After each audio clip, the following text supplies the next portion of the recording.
ಅದರ ಬಡಾವಣೆಯ ಅಭಿವೃದ್ಧಿದಾರರು, villa site ಏನು ನಮಗೆ ಕೊಡ್ತೀವಿ ಅಂತ ಹೇಳಿದ್ರೆ ಅದರ ಅಭಿವೃದ್ಧಿದಾರರು, ಜೊತೆಯಲ್ಲಿ ಇಲ್ಲಿ ನಿರ್ದೇಶಕರು, ಈ ಒಂದು ಕ್ಲಬ್ಬಿನ ಯೂನಿಟಿ ಸರ್ಕಾರಿ ನೌಕರಿ ಯೂನಿಟಿ ಕ್ಲಬ್ನ ಜೊತೆಯಲ್ಲಿ ಈ ಕ್ಲಬ್ಗೆ ಲ್ಯಾಂಡನ್ನು ಜಾಗವನ್ನು ಕೊಡುವಂಥ ಪೂರ್ತಿ ಜವಾಬ್ದಾರಿ ಹೊಂದಿರುತ್ತೆ.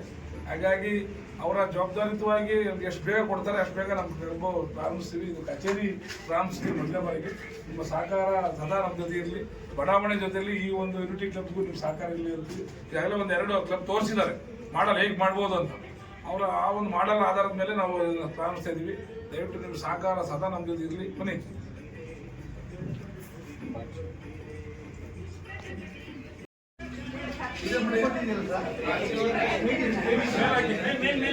ಓಕೆ,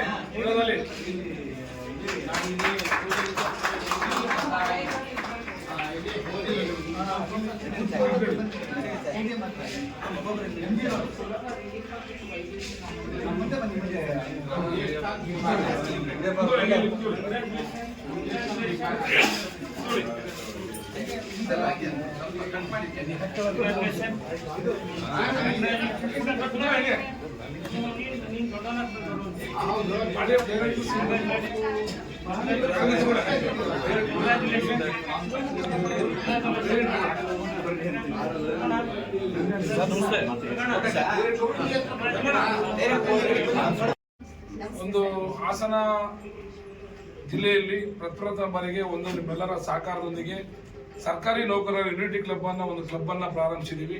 ಈ ಒಂದು ಕ್ಲಬ್ನ ಈ ಪೂಜಾ ಕಾರ್ಯಕ್ರಮಕ್ಕೆ ನಿಮ್ಮೆಲ್ಲರನ್ನು ಹೃತ್ಪೂರ್ವಕವಾಗಿ ನಮ್ಮ ಎರಡು ಸೊಸೈಟಿ ವತಿಯಿಂದ ಸ್ವಾಗತ ಕೊಡ್ತೀವಿ. ಆದ್ಮೇಲೆ ಈ ಒಂದು ಸರ್ಕಾರಿ ನೌಕರ ಯೂನಿಟಿ ಕ್ಲಬ್ ಬಹಳ ದಿವಸಗಳ ಕನಸಾಗಿತ್ತು. ಈಗ ನಾವು ಹಲವಾರು ಕ್ಲಬ್ಗಳು ನೋಡಿದ್ದೀವಿ. ಈಗಾಗಲೇ ತುಂಬ ಪ್ರಸಿದ್ಧವಾಗಿರುವಂಥ ಹಾಸನ ಕ್ಲಬ್ ಇರ್ಬೋದು, ಹೆರಿಟೇಜ್ ಕ್ಲಬ್ ಇರ್ಬೋದು, ಎಲ್ಲ ಕ್ಲಬ್ಗಳನ್ನು ನೋಡಿದ್ದೀವಿ. ಸೊ ನಾವು ಸರ್ಕಾರಿ ನೌಕರರು ಅಲ್ಲಿಗೆ ಮೆಂಬರ್ಶಿಪ್ ತಗೋಬೇಕು ಅಂದರೆ ತುಂಬ ಹಣದ ವೆಚ್ಚ ಜಾಸ್ತಿ ಇದೆ, ಖರ್ಚು ಜಾಸ್ತಿ ಬರುತ್ತೆ. ಹಂಗಾಗಿ ನಮ್ಗೆ ಯಾರಿಗೂ ಸಹ ಅಲ್ಲಿ ಮೆಂಬರ್ಶಿಪ್ ಕೊಡ್ತಿಲ್ಲ, ಸಿಗಲ್ಲ.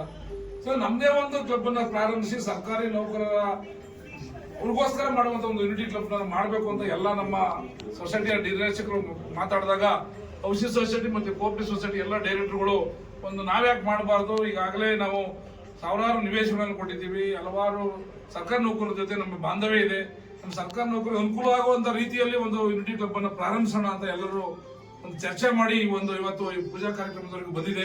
ಇದಕ್ಕೆ ನಿಮ್ಮೆಲ್ಲರ ಒಂದು ಸಹಕಾರ ಮತ್ತು ಸಲಹೆ ಸೂಚನೆ ಜೊತೆಯಲ್ಲಿ ನೀವೆಲ್ಲರೂ ಸಹ ಸದಸ್ಯತ್ವವನ್ನು ಪಡೆಯೋದ್ರ ಮೂಲಕ ಈ ಒಂದು ಯೂನಿಟಿ ಕ್ಲಬ್ ಅನ್ನ ಯೂನಿಟಿಯಾಗಿ ಬೆಳೆಸೋಕೆ ನೀವೆಲ್ಲರೂ ಸಹಕರಿಸಬೇಕು.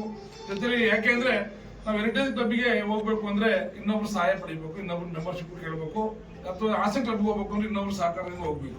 ಸೊ ಅದೆಲ್ಲನೂ ಹೊರತುಪಡಿಸಿ ನಾವು ಸರ್ಕಾರಿ ನೌಕರಿಗೋಸ್ಕರಲೇ ಒಂದು ಕ್ಲಬ್ ಅನ್ನು ಮಾಡುವಂತ ಕೆಲಸವನ್ನ ನಿಮ್ಮೆಲ್ಲರೂ ಸಹಕಾರದಿಂದ ಮಾಡಿದ್ದೀವಿ. ಜೊತೆಲಿ ಇದರಲ್ಲಿ ಎಲ್ಲ ರೀತಿಯಾದಂತಹ ಸ್ಪೋರ್ಟ್ಸ್ ಇರುತ್ತೆ, ಮನೋರಂಜನಾ ಕಾರ್ಯಕ್ರಮ ಇರುತ್ತೆ. ಈ ಕ್ಲಬ್ ಅಂದ ತಕ್ಷಣ ಕೆಲವರು ಏನಾಗುತ್ತೆ, ಬೇರೆ ಯಾವುದೇ ಒಂದು ಆಟಕ್ಕೆ ಮಾತ್ರ ಸೀಮಿತ ಅಂತ ಅನ್ಕೊಳ್ತಾರೆ. ದಯವಿಟ್ಟು ಅಲ್ಲ. ಸೊ ಹೆರಿಟೇಜ್ ಕ್ಲಬ್ ನೋಡಿರ್ಬೋದು, ನೀವು ಹಾಸನ ಕ್ಲಬ್ ನೋಡಿರ್ಬೋದು, ಯಾವುದೇ ಒಂದು ವರ್ಗ ಒಂದಕ್ಕೆ ಮಾತ್ರ ಸೀಮಿತ ಆಗದಲೇ ಎಲ್ಲ ರೀತಿಯಾದಂತಹ ಕಲ್ಚರಲ್ ಆಕ್ಟಿವಿಟೀಸ್ ಇರ್ಬೋದು. ನಮ್ಮ ಸರ್ಕಾರಿ ನೌಕರರಿಗೆ ಬೇಕಾಗುವಂತ ಒಂದು ಸಣ್ಣ ಪುಟ್ಟ ಕಾರ್ಯಕ್ರಮಕ್ಕೆ ಬೇಕಾದ ಒಂದು ಹಾಲ್, ಒಂದು ಯಾಕಂದ್ರೆ ಎಂಗೇಜ್ಮೆಂಟ್ ಇರ್ಬೋದು, ಬರ್ತ್ಡೇ ಇರ್ಬೋದು, ಶ್ರೀಮಂತ ಇರ್ಬೋದು, ಯಾವುದೇ ಒಂದು ಸಣ್ಣ ಪುಟ್ಟ ಕಾರ್ಯಕ್ರಮ ಮಾಡೋಕ್ಕೂ ಸಹ ನಾವು ಬೇರೆ ಅವಲಂಬಿಸಬೇಕಾಗುತ್ತೆ. ಕಡಿಮೆ ದರದಲ್ಲಿ ಅವರಿಗೆ ಒಂದು ವ್ಯವಸ್ಥೆ ಮಾಡ್ಕೊಳ್ಳುವಂಥದ್ದು, ಜಿಮ್ ಮಾಡುವಂಥದ್ದು, ಎಲ್ಲ ರೀತಿಯಾದ ಸ್ಪೋರ್ಟ್ಸ್ಗೆ ಸಂಬಂಧಪಟ್ಟಂತಿರುವಂಥದ್ದು ಎಲ್ಲ ನಮ್ಮ ಸರ್ಕಾರಿ ನೌಕರು ಒಂದು ಜಾಗದಲ್ಲಿ ಕೂತು ಒಂದು ಗೆಟ್ ಟುಗೆದರ್ ಮಾಡೋಕ್ಕಾದ್ರೆ ರಿಟೈರ್ಡ್ ಆಗುತ್ತೆ. ಆ ರಿಟೈರ್ಡ್ ಆದವರಿಗೆ ಒಂದು ಎಲ್ಲೋ ಜಾಗದಲ್ಲಿ ಮಾಡಬಹುದು, ನಮ್ಮ ಯೂನಿಟಿ ಕ್ಲಬ್ ಅಲ್ಲೇ ಮಾಡಬಹುದು. ಆ ತರದ ಒಂದು ವ್ಯವಸ್ಥೆ ಮಾಡಬೇಕು ಅಂತ ಎಲ್ಲ ಸ್ನೇಹಿತರು ಸರ್ಕಾರಿ ನೌಕರರ ಏಳಿಗೆಗೆ ನಾವು ದುಡಿತಿದ್ದೀವಿ. ಇದನ್ನು ಸಹ ನಾವು ಸರ್ಕಾರಿ ನೌಕರರು ಉಪಯೋಗ ಅಂತ ಒಂದು ಯೂನಿಟಿ ಕ್ಲಬ್ ಮಾಡಬೇಕು ಅಂತ ಆಲೋಚನೆ ಮಾಡಿ ನಿಮ್ಮೆಲ್ಲರ ಒಂದು ಸಹಕಾರದೊಂದಿಗೆ ಮಾಡಿದ್ದೀವಿ. ಈ ಎಲ್ಲರೂ ಆಗಮಿಸಿದ್ದೀರಿ. ನೀವೆಲ್ಲರೂ ಸಹ ಈ ಯೂನಿಟಿ ಕ್ಲಬ್ಗೆ ಯೂನಿಟಿಯಾಗಿ ಕೈ ಜೋಡಿಸೋದ್ರ ಮೂಲಕ ಈ ಕ್ಲಬ್ ಅನ್ನ ಬೆಳೆಸಬೇಕು. ಈಗಾಗಲೇ ನಾವು ಪೂಜಾರ ಹತ್ರ ಹೇಳುವಾಗ ಇದು ಶಂಕುಸ್ಥಾಪನೆಗೆ ಮತ್ತೆ ಬಿಲ್ಡಿಂಗ್ ಕಟ್ಟಕ್ಕೆ ನೀವು ಸಹ ಪೂಜೆ ಬರಬೇಕು ಅಂತ ಅವ್ರದ್ದು ಹೇಳಿದ್ರು. ಅದೇ ರೀತಿಯಲ್ಲಿ ಸಂಕಲ್ಪನೂ ಸಹ ಮಾಡಿದೀವಿ. ಕೆಲವೇ ವರ್ಷಗಳಲ್ಲಿ ಈ ಒಂದು ಬಿಲ್ಡಿಂಗ್ ಕಟ್ಟುವಂತ ಕೆಲಸವನ್ನ ನಿಮ್ಮೆಲ್ಲ ಸಹಕಾರದೊಂದಿಗೆ ಮಾಡಿ ಇದು ತಾತ್ಕಾಲಿಕವಾಗಿ ಅಲ್ಲಿ ಬಿಲ್ಡಿಂಗ್ ಆಗೋವರೆಗೂ ಕಚೇರಿ ಆಗಿರುತ್ತೆ. ಸೊ ಯಾಕೆಂದ್ರೆ ಮೆಂಬರ್ಶಿಪ್ ಎಲ್ಲ ಮಾಡಿಸ್ಬೇಕು ಅಂದ್ರೆ ನೋಡಬೇಕು, ಬರಬೇಕಾಗಿರುತ್ತೆ. ಮುಂದಿನ ದಿನಗಳಲ್ಲಿ ನಾವು ವಿಶಾಲವಾದ ಒಂದು 1.5 ಎಕರೆ ಜಾಗದಲ್ಲಿ ವಿಶ್ವನಾಥ್ ಅವರು ಅದ್ರ ಬಗ್ಗೆ ಜಮೀನು ತಗೊಳ್ಳೋದ್ರ ಬಗ್ಗೆ, ಲ್ಯಾಂಡ್ ತಗೊಳ್ಳೋದ್ರ ಬಗ್ಗೆ, ಪರ್ಚೇಸ್ ಮಾಡೋದ್ರ ಬಗ್ಗೆ ಎಲ್ಲ ರೂಪರೇಷೆಗಳನ್ನು ಅವ್ರು ಮಾಡ್ತಿದ್ದಾರೆ. ನಾವು 1 ಎಕರೆ ಅಂತ ಇದ್ದು, ಸೊ 2 ಎಕರೆ ಬೇಕು ಅಂತ ವಿಶ್ವನಾಥ್ ಅವರು ಈಗಾಗಲೇ ಮನವಿ ಮಾಡಿದ್ದಾರೆ. ಅದೇ ರೀತಿಯಲ್ಲಿ ನಾವು 2 ಎಕರೆ, 1.5 ಎಕರೆನ ಪರ್ಚೇಸ್ ಮಾಡಿ ವಿಶಾಲವಾದ ಒಂದು ಸುಂದರವಾದ ಒಂದು ಯೂನಿಟಿ ಕ್ಲಬ್ ಅನ್ನ ಪ್ರಾರಂಭಿಸೋಣ. ನಿಮ್ಮೆಲ್ಲರ ಸಹಕಾರ, ನಿಮ್ಮೆಲ್ಲರ ಆಶೀರ್ವಾದ, ನಿಮ್ಮೆಲ್ಲರ ಸಹಾಯ ಹೀಗೆ ಇರಲಿ ಅಂತ ವಿನಂತಿಸ್ತಾ ನಿಮ್ಮೆಲ್ಲರಿಗೂ ಮತ್ತೊಮ್ಮೆ ಹೃತ್ಪೂರ್ವಕವಾದ ಧನ್ಯವಾದ ಕೊಡ್ತೀನಿ. ನಮಸ್ಕಾರ.